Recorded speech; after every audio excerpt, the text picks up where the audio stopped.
back again with a new video on the new background. Sorry, this is hanging above my bed, so I can't really do nothing about it. And I did roll it up, so yeah. You're just gonna have to deal with that, because that's my calendar. That's how I know what I'm gonna do.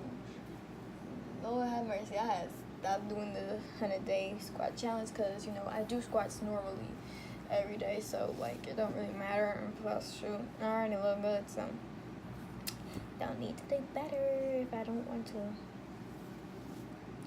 So this video is pretty much about my experience going into junior high. Junior high is pretty much like a new place, and it can pretty much be kind of tough for some people. And depending on what school you go to, the way it is different for everybody. But what can really help you is if you pretty much know what to expect before going into middle school. Since I'm pretty much in my last year of it, I think I have pretty much the most experience in it. And can pretty much, extend my hands out and help you. So pretty much when you go into middle school or junior high or whatever you want to call it, it's pretty much like, it's almost like everybody for themselves type of deal. Like, you can't really think about everybody else more than yourself, because everybody else ain't gonna sit there and hold your hand like how they was when you was in elementary school or when you was in preschool or something like that. You go into this is whole uncharted territory. You might think that when you was in elementary school, you big, you bad, you tough, you all that, but you go into middle school and junior high, all that is gone. Like the tough girl act, all that, because you pretty much started from the bottom all over again, and now you have to climb your way back up. And it's the same for high school. So what you pretty much want to do is try to get on your teacher's good side, because it's going to be harder for junior high. It's going to be harder to keep your grades up, because you're going to be hit with new material. Your class might be going out of town on trips. You're going to see that your class gets to do a lot more stuff. So you're also expected to do more stuff. You're expected a new level of maturity. And I kind of wish I had somebody like that who would spare for me during junior high and middle school, because stuff happened and I got into detention my first year of that, pretty much like about 1 to 3 times. 7th grade, 1 time only. Record. Don't be like me. They get in detention to be happy that you only been in detention for a whole school year just once. Even if it's just once, it's still kind of bad. So when you go into middle school, you gotta make sure you on your teacher's good side. Pretty much your teachers are gonna be hard on you with your material and less lenient, and the rules are gonna be more strict. So you're pretty much gonna try to make sure you be on your P's and Q's. So, and also when you writing out new headers and stuff like that for papers or something like that, you gotta also know the format, because some teachers will expect you to do like a high school type format for when you do your headers and when you turn in papers and stuff like that. So 1 second, I'm gonna just go get a book for reference. Not a book binder, but same difference. So when you do your header, you want to put the date first in the right hand corner. You want to do the date, which is, what's today? I seriously don't know what today is. 8, 16, 18, or 2018, whatever you prefer. Then you write down your class. I'm just gonna put math, and then you want to put your teacher's name, but I don't have it, but I don't really know that, so I'm just gonna put a question mark by it. Then you put your name right under that. I'm just gonna put my first name, Jada. So this is pretty much where your header is supposed to be, the top of your header. Your head is supposed to be like this, and then you just put your subject in the middle right here. That's pretty much all it is.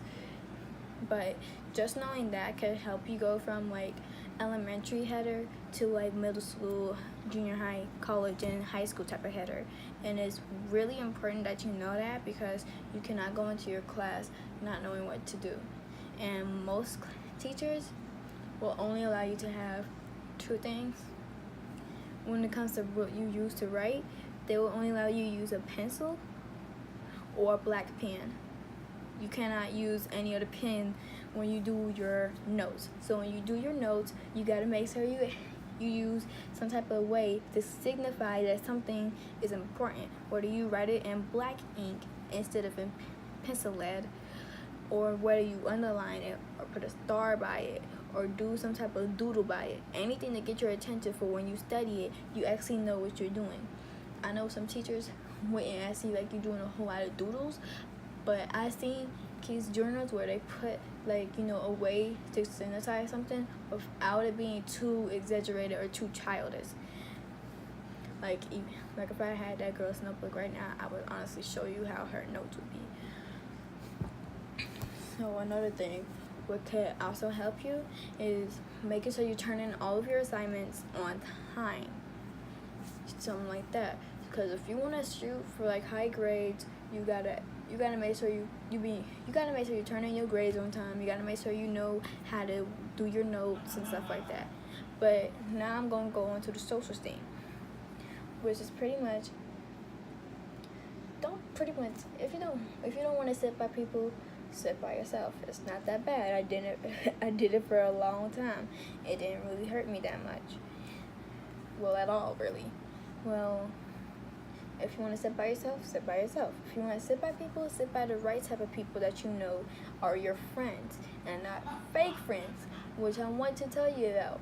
If that that friend is fake, if when they hear something about you that's bad, that somebody said about you behind your back, and they automatically take it to you instead of saying something to try to stop that or something like that, or trying to resolve it in some type of way. Like, I heard Sharkeisha saying something about you. Well, why you ain't saying nothing to Sharkeisha and have my back right then and there? Why you just telling me this now? When it probably went all over the whole entire classroom. Stuff like that. Also, know who to trust.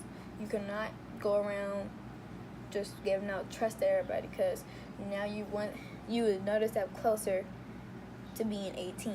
And when you're 18, you out the door, you thrown into the real world.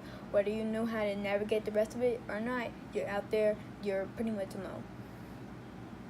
So what you want to do is know who to trust. Know who are your friends. And some of the people you know right now are probably not your friends. They probably don't really give a damn about you, pretty much. Another thing that I think would be really helpful on the social scene, speak your mind. I don't care if it comes with repercussions, speak your mind. Don't ever hold your tongue about something, because then when it all comes out, and that one person who thought, ooh, they cool, I ain't do nothing to accept that person, then it comes out that they did a whole lot of stuff to accept you, and then they sitting up here looking like, well, why you still around me if I'm upsetting you this much? I'm starting to think that you're fake. You don't want that to happen. You gotta let people know from the jump what you feel. I don't care if it's stuff's done or not. But the thing is, that truly matters, they know. So yeah, you gotta make sure you know. Speak your mind. I don't give a damn if somebody don't like it. Don't hold back.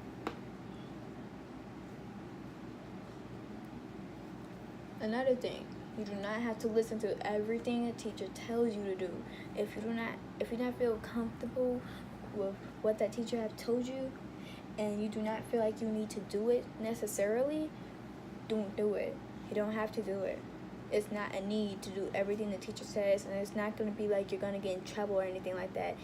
Because if you do, tell your parents. It shouldn't be that serious.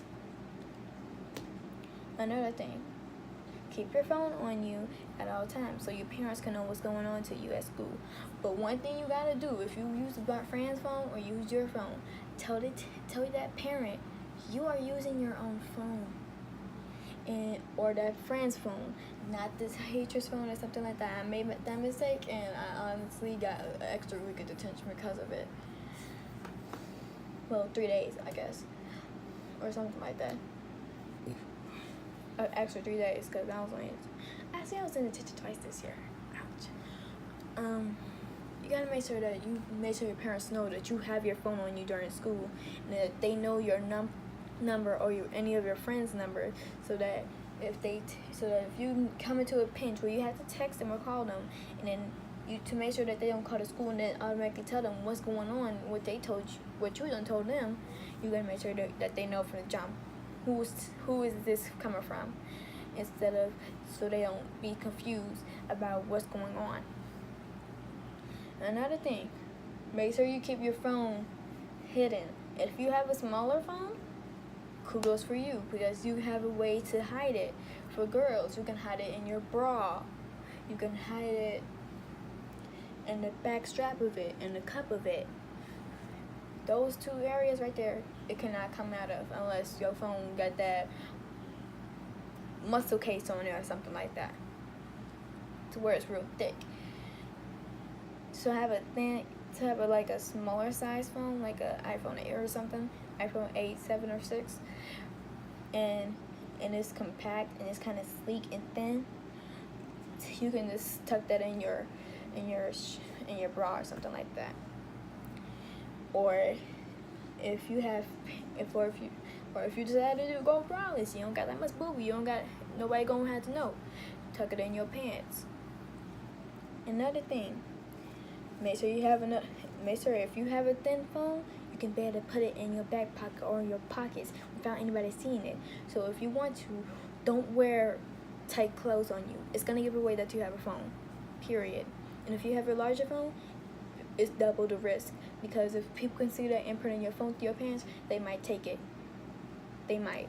And make sure when you take your phone in the classroom, you put it on silent, on vibrate. If it's just vibrating on you, you can tell still, but put it on vibrate so your teacher does not hear it. That is a really good way for your phone to get taken away, because if they hear it, they'll think that you're on it, and they will take it regardless. And plus, if you are on your phone, try to hide it in a way that does not seem noticeable. Like, you cannot just sit there with it in your phone or something like that. Like, if you are allowed to have your book bag by your desk, put your book bag on your desk, open up the larger flap, and then put your hand and use your phone while it's inside the thing. Or if you have a desk, put it under the top lid of the desk so nobody can necessarily see it. And then turn your phone brightness down and your sound, because you do not want the teacher to hear you, period. So that's pretty much it on my tips for you for starting out middle school. I hope you got something from this video. Like this video and comment below anything else you think should be in this video, and I will make a part 2. So that's it for today. Bye.